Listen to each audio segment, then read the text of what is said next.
So what's DevOps all about? We want to know what DevOps all about. We'll be hearing DevOps everywhere, but we don't know what DevOps all about. So can you kindly tell us I what? mean, there is yeah, sir, thank you. There is a textbook explanation, so to say, for what DevOps is, but then there's just like just actual real life application of the thing. So the textbook explanation or definition of DevOps will be basically a culture that was uh that was integrated or developed to kind of like bridge the communication gap between the development teams and operations teams. I mean, that's kind of where the name DevOps came from.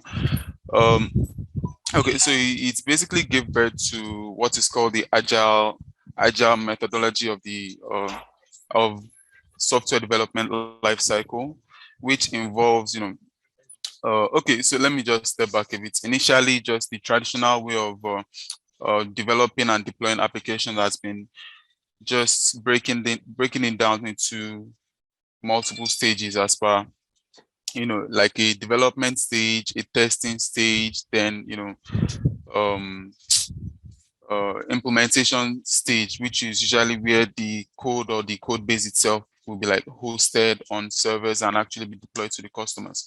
So the problem with this particular style has been like after like the development stage itself, without the testing, the code is like already all cumbersome and big, and just it's just a lot of code and a lot of programs written. So if you carry all those things directly into the testing phase like that, it usually comes up with a lot of bugs and a lot of fixes, and that in itself just takes a lot of time to fix. And just all around, the whole thing was inefficient because it just took a lot of time. It's very much more expensive and all that. So as a fix for that, the DevOps culture was integrated, which led to the agile methodology of deploying things, which basically involves continuous testing, integrations, and developments like that. In the sense that that basically just means, as opposed to just writing the whole code and carrying the whole big code like that into the testing phase of things, the code is written in batches, and each batch is tested continuously. So if peradventure a bug or an error is detected in the code, because the code in itself is like just a single batch, it's usually a smaller bug to fix. So hence just makes the whole process faster. This, this is like from the technical aspect of things, but as a business world, from a business world wide perspective, it just reduces costs because it makes development processes faster, and hence making um, the applications being developed faster or quicker. It just makes it faster to get accessed by customers and all that. That's like the textbook. Sorry, just a quick sec. Is everyone still there? Yes, yeah. All right. So that's like the technical aspect of So the textbook definition of DevOps in itself. okay, so DevOps basically automates the process of deploying software servers, right? Yeah, that's the textbook process. I was gonna say Okay. the real life definition of Okay. DevOps itself. So we're actually working in DevOps space for a while now. I've kind of like developed some kind of definition of mine for DevOps. So DevOps is just been like, as you said, as automating processes, because you are, as a DevOps engineer, you are usually working with teams, with the developer teams, the operations team, and maybe even the cloud teams on occasions. But then a lot of times DevOps engineers don't exactly have this exactly outlined role. You are like, DevOps engineer is like a child of all regions. Like sometimes you have to like write some scripts, some codes and stuff, which I don't know, like for newbies or beginners, they might think it's some kind of a developer thing, like it's strictly a developer's job to write codes and stuff like that. But DevOps engineers do that all the time, write scripts and codes and APIs to just make things run faster. Okay. Then there's the infrastructure provisioning, like Okay. writing code to provision the infrastructure, like deploying servers or load balancers, and many other things in that space in AWS or GCP or Azure environments. And there's just the communications aspect of things too, because even though you are doing all these things, you actually have to be able to carry the the development and the operations team along, that okay, this is what is going on. And most importantly, and probably just the biggest factor in DevOps, is automation. All these processes, infrastructure provisioning, API development, and all that, every single thing has to be automated. Like DevOps might as well be synonymous to automation, because irrespective of whether you are deploying apps or testing or any other thing, more or less, everything has to be automated. So that's just the daily life of a DevOps engineer would basically be just wake up, get your task, like the task outlined for you today. Okay, figure out a solution for it, and after you figure out a solution, you should make sure the next time that particular thing comes around, it won't have to be deployed manually, in a sense that you just need to click a button or two, and that solution that you develop will be applied immediately. And that is just where automation comes in. Just automate every process, automate. That's just DevOps. So DevOps is synonymous with automation. Yeah, definitely. Definitely. Okay. So DevOps works with almost all aspects of the IT world. Almost all sectors. Yeah, definitely. If it's not directly, named or labeled DevOps, there are like definite cultures or processes that are definitely DevOps processes. Okay. Okay. So now my question is, we have not finished talking about DevOps, and you guys are talking about DevSecOps. So what is DevSecOps? So what is it all about? Yeah, DevSecOps is more or less still DevOps, but with a big emphasis on security compliance. Compliance or security compliance, or just compliance in itself, is basically like a set of rules that should be abided by. So security compliance as a DevOps engineer, which you'd call, DevSecOps, is like same DevOps processes, automations, deployments, and all that, but with security best practices in mind. Example of that would be, I'm not sure how familiar you are with the servers or load balancers or any other resources. We are not too familiar with that. We are not too familiar with that. Okay, servers are basically just cloud compute systems. Cloud compute systems that you set up on a cloud platform like AWS, Azure, or Google Cloud Platform, which is GCP. So servers are just computer based. It could either be Windows, Linux, or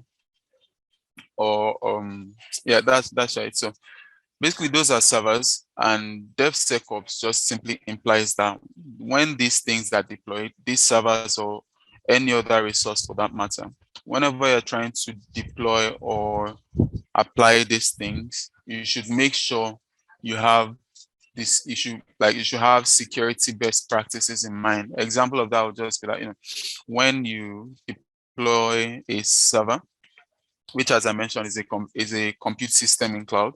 When you deploy a server, simple example would just be like, you should just create a strict firewall rule that only allows access to people that need to have access to it. That's just simply what DevSecOps is. I mean, it's still DevOps, but with security best practices in mind. Okay, with addition of security in mind. Yes. Okay. Now, so now, now, if somebody wants to start DevOps, start learning DevOps, so what are the requirements the person needs to have before he can now start the journey? I mean, what are the requirements? Yeah, this is a very interesting question, because I basically asked the same thing when I was starting up, and then my mentor My mentor told me that, bro, like it doesn't end. And after years of being in this space, I understand what it means, because there are lots of tools in the DevOps space, and there are lots of companies. Let's say you work for company A, and these guys just need you to, write scripts to automate things. If you go to company B, what they could simply need you for is infrastructure deployments. If you go to company C, they might not even need any of those. They're just like, you know what, just focus on our security compliance. So this question you're asking, what you need to be, or what you need to be a DevOps engineer, most importantly, that I would tell anyone, most importantly is just, you should just be able and willing to learn and keep learning. There are lots of tools in the market out there, but then the fundamentals stay same. Now, just let me take a step back and actually talk about the tools needed. I mean, the tools that are generically or popularly asked for. First and foremost, you should be very familiar with Linux operating system. Linux is an operating system like Windows or Mac OS. Mac OS is actually built on Linux. It's built from Linux here, but Linux is an operating system. So you should be very familiar with Linux operating system and be able to live on the CLI. CLI is a command, it means command line interface. For example, when you were opening this Zoom meeting, you were like clicking on icons and stuff like that. That is the graphical user interface. So CLI is like, CLI is like the back end of that, where all you just see is numbers and letters. And so, I mean, it might sound like a lot, but it's actually pretty straightforward. It's just, instead of clicking icons on the screen, you just be at the back end, just pressing letters and numbers and stuff like that. Because these servers I mentioned, for example, that Linux server being deployed, those don't really have graphical user interfaces. It's all CLI. So you should be able to get familiar and very comfortable in the CLI environment. That's one for starters. Like that one is like a priority. Just be comfortable in the CLI environment, whether Linux or Windows, whichever works for you. But Linux is very much in demand. So Linux, CLI, and you should be very familiar with continuous integration and development tools and processes too. This is one of the applications of automation that I mentioned earlier. It simply works like this. So let's say, okay, I think I may need to step back a bit. Are you like guys properly familiar with source code management, like GitHub, GitLab, something like that? Yes. Okay, cool. That. Yeah, all right, cool. So CI/CD, continuous integration, continuous development works like this. This is just a simple example of it. So when a code or whatever updates or modification is made and pushed to your source code management, example being GitHub, the CI/CD pipeline, when I say CI/CD, it just means continuous integration development. The CI/CD platform you are using would detect that code, detects the code, then do whatever you programmed it to do.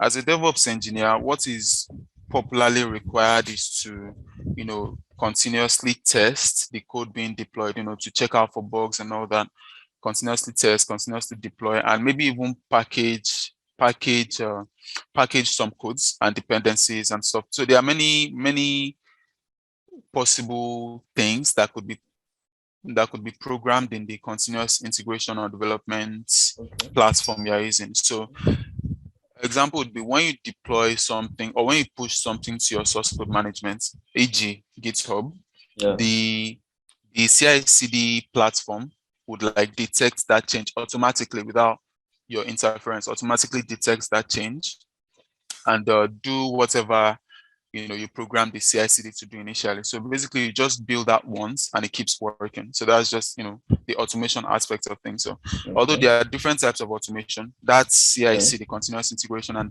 delivery, is a very important and popularly asked automation process in the DevOps space. I mean, okay, apart from that, yeah, definitely should be familiar with at least one cloud environment. Example of cloud Okay. environments would be AWS, GCP, which is Google Cloud Management, Azure, Microsoft Azure, and I mean, there is, what's it called? Digital Ocean. I mean, there are different types of Okay. cloud platforms, but the I popular ones are those first three I mentioned, AWS Okay. being number one, followed Okay. by Azure, then GCP. But then it also definitely depends on the company you are applying for, because not all the companies in the world use a particular tool or platform. There are different platforms, there are different tools, but the concept or logic of the things usually stay the same. Um, so, for example, if you are familiar with AWS environments and you try to move on to a company that uses Azure or GCP, the concept will be same as per, servers, load balancers, security scannings and all that. The concept will be same. It's just that, something like maybe the naming might be Yeah. different. Okay. Yeah. So as long as you have that concept, Yeah. you have a proper grasp of the concept, then you should be very comfortable jumping from one space to another. So Okay. those are like my own like very important prerequisites. Okay. Be comfortable in the CLI environment, be fluent in automation, especially continuous integration and delivery, Okay. and cloud platform. Be very familiar with at least one cloud platform. It definitely Okay. also helps to be able to script, like to have scripting knowledge, like using Python or Bash scripting. Python is a very popular one, but I personally am more comfortable using Bash scripts. But Okay. Python, like using a tool like Python for automation, is definitely helpful. So yeah, that's about a lot of it. Okay. Because I get this question a lot.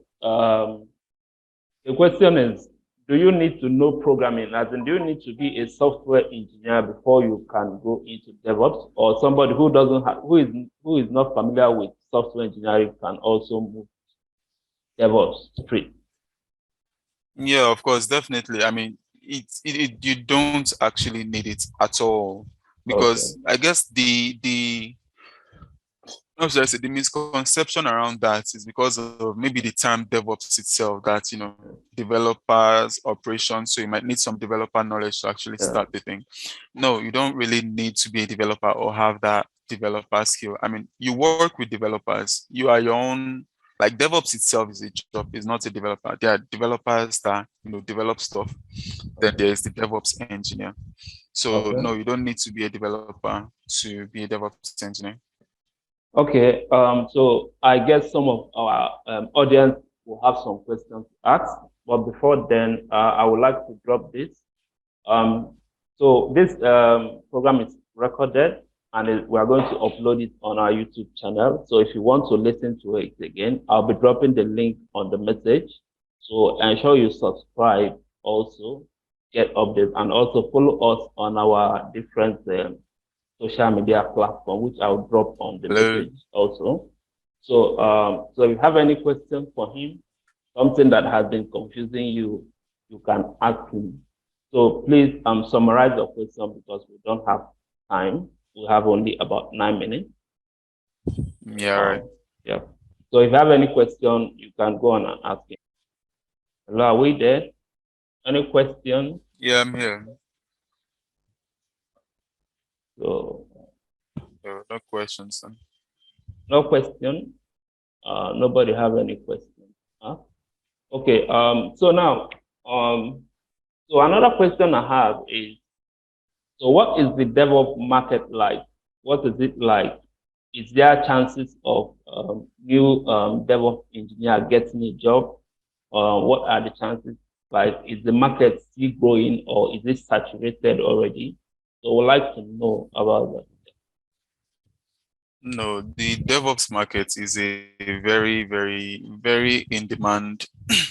It's very in demand. That's just it. I mean, it's relatively new. The DevOps concept itself is relatively new in the market. So after, companies have like started realizing how impactful and useful it can be. There's been lots of demand for DevOps engineers in the market. Although I should probably mention that, yeah, although like, it's definitely very much in demand. I don't think the Nigerian market exactly has very high demand for it like that. I mean, definitely I've been on a few interviews. In fact, I even started off working for a Nigerian company now. So yeah, definitely there is demand for it in Nigerian market, but is nowhere as much. Let's say you went to one of these European countries or United States or something like that. There's like crazy demand for it up there. But it's not as much in Nigeria. But looking past that fact, the DevOps space is a very it's a very, very lucrative space. After, of course, you have the skills and knowledge required to actually perform on the job. It's very lucrative, and you definitely get enough enough buck for your efforts and all that. Oh, so okay. So someone is asking, is Windows operating system a good one for DevOps engineering, or is it a must that we have to use Linux? Can someone use Windows for that? I mean, definitely there are Windows servers, there are Linux servers. So definitely Windows is there. Like there are lots of use cases for Windows. There are some applications that are like Windows dependents that can't even work on any other OS. So of course, like Windows is very good. In fact, it even helps to have Windows on the side. It's just that Linux is a very, very, very much more popular and more in-demand operating system to learn. If you are familiar with Windows already, I mean, Linux is a really simple command line to pick up, and it's pretty straightforward actually. If anything, it's even easier than Windows to use. So if you're comfortable with Windows, you will have zero problems jumping onto Linux. Okay. So that's all. So, and no any other question before we call it end for today's program? It's almost time. If you have any question, you can drop it on the message on the chat box, or you can ask directly. Okay, so if there is no question, so sir, what is your final word for us, for the audience? What's your final word for the audience? Yeah. There's not really much to say. What I would say is my final words is if you are actually just considering going into the DevOps space or any other related space, just don't stop learning, keep working. And I mean, at some point you might even just get tired, or even if not tired, you just get bored of the whole thing. Just keep on working, and sooner or later, in fact, sooner rather than later, definitely sooner, it's definitely going to pay off because it's worth it. It's worth the stress. Okay, thank you, sir, for being with us. We are still hoping we'll still meet again in the future. So thank you for being with us on this program. We really appreciate your time. I know you guys are really busy with a lot of work, but you created our time to be with us. So thank you so much for your time. And we have learned a great thing today. Yeah, no problem. We appreciate that. So thank you, sir. Yeah, no problem. Thank you too for having me. Yeah. So thanks everyone for being here, and ensure you follow us on our YouTube page and other social media platforms. So thank you and have a great day ahead. Yeah, thanks. Bye.